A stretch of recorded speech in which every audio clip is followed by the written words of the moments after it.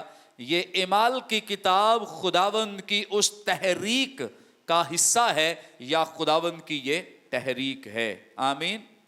یاد رہے گا آپ کو رسولوں کے اعمال اس کتاب کا نام کیوں رکھا گیا ہے. اب ہم تھوڑی دیر کے لیے جانیں گے، سیکھیں گے اعمال کی کتاب کیوں اتنی اہم ہے کہ اسے اس طور سے مطالعہ کیا جائے، سیکھا جائے، اور اس کی جو ڈیپتھ ہے، گہرائی ہے، اس میں جو پائے جانے والے واقعات ہیں ان کے بارے میں جانا اور سیکھا جائے. اس کے لیے مختلف میں پوائنٹس آپ کے ساتھ شیئر کروں گا اور میرا ایمان ہے یقیناً یہ جو پوائنٹس ہیں آپ کے لیے بڑے ہی بابرکت ہوں گے. نمبر 1، اعمال کی کتاب اناجیل اور خطوط کے مابین ایک برج ہے. کیا ہے؟ ایک پل ہے. اناجیل اور خطوط کے مابین. کن کے مابین؟ خطوط کے مابین ایک پل ہے، برج ہے. یعنی یہ سمجھ لیں کہ آپ کو ایک کارنر سے لے کر دوسرے کارنر تک کنیکٹ کرتی ہے یا آپ کا کنیکشن جو ہے وہ قائم کرتی ہے. اس لیے اعمال کی کتاب کا پڑھنا جو ہے یہ بہت ضروری ہے, اس کی اسٹڈی کرنا بہت ضروری ہے. ابھی آپ سیکھ رہے تھے کہ اس کی جو تفسیر تشریح ہے وہ کس طرح سے کرنی ہے. اوبویسلی ہم اس کو ساتھ ساتھ جانتے رہیں گے, سیکھتے رہیں گے, اور اس کو جب ہم تفسیری انداز میں جانیں گے, سیکھیں گے, تو اس کے لیے ہمارے پاس سب سے بہترین جو طریقہ ہوتا ہے کہ ہم کسی بھی چیپٹر کا, کسی بھی واقعے کا سب سے پہلے پس منظر جانتے ہیں, بیک گراؤنڈ جانتے ہیں کہ اس کے پیچھے ہوا کیا تھا, یہ واقعہ ہونے کی ریزن کیا ہے, لاجک کیا ہے, اور اس واقعے کے ہونے کے پیچھے جو محرکات ہیں وہ کیا ہیں. جب آپ کو وہ سمجھ آ جائے تو آپ واقعہ جو ہے وہ بآسانی سمجھ سکتے ہیں. جیسے مثال کے طور پہ میں ایک چھوٹی سی بات آپ کے ساتھ شیئر کرتا ہوں. خداوند یسوع مسیح 3 مختلف لوگوں سے ملتے ہیں, 2 کو وہ خود بلاتے ہیں, ایک خود خداوند یسوع مسیح سے کہتا ہے کہ میں تیرے پیچھے چلوں گا. ان میں سے ایک شخص کو خداوند یسوع مسیح نے کہا کہ تم میرے پیچھے چل.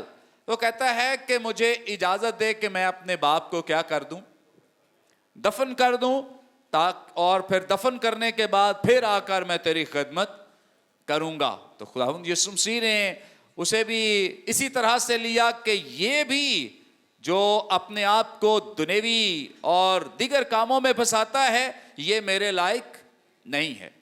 اب آپ جب تک اس بات کی جو بیک گراؤنڈ ہے, پس منظر ہے, اس کو نہیں جانتے تو آپ اس کے لیے غلط تعلیم دے سکتے ہیں, لوگوں کو غلط طریقے سے گائیڈ کریں گے کہ لو جی خداوند یسوع مسیح تے جنازے تو بھی روک دیں دے, یسوع مسیح تو جنازے پر جانے سے بھی منع کرتا ہے. تو یہ ایک ایسا مسیح ہے کہ لوگوں کے باپ کی ڈیتھ ہو جائے تو کہتا ہے نہیں نہیں ان کے جنازے پہ جانے کی ضرورت نہیں ہے.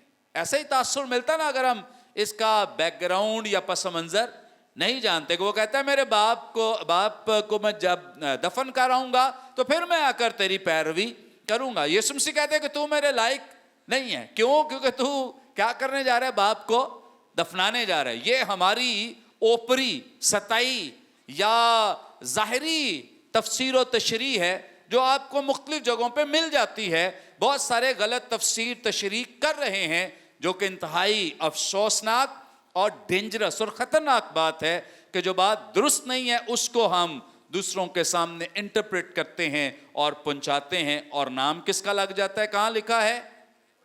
بائبل مقدس میں لکھا ہے, جبکہ بائبل مقدس میں ایسا نہیں لکھا. خداوند یسوع مسیح نے اسے جنازہ اٹینڈ کرنے سے منع نہیں کیا. بات کیا تھی؟ پس منظر کیا تھا؟ بیک گراؤنڈ کیا تھا؟ کہ جو یہودی